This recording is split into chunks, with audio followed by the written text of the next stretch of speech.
పరిస్థితి రాదు. ఎందుకంటే గౌరమ్మ నోముల గురించి సాక్షాత్తు పార్వతీదేవి విన్నవించినది. శివుని యొక్క అర్ధాంగి. చాలా గొప్ప ఈ గౌరమ్మ నోములు.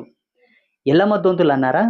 అవే ఇప్పుడు ఆ గౌరమ్మ కాడనే ఇట్లా దొంతులు పెడతాం.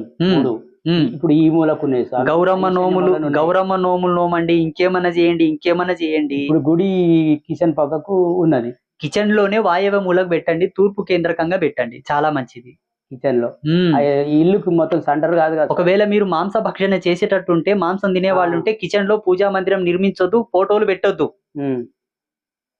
ఆ పక్కలనే హింసను ఉడికిచ్చి మళ్ళీ ఈ పక్కలనే దేవుళ్ళని పెట్టుకొని నేను భక్తుని, భగవంతుడు నా సొత్తు, నేను భగవంతుని సొత్తు అంటే ఎట్లా? ధర్మమేనా? కాదు.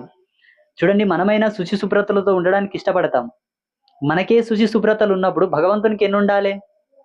మాంసభక్షణ చేసే ఎవరైనా సరే పూజా మందిరమును కిచెన్ లో ఏర్పాటు చేసుకోవద్దు.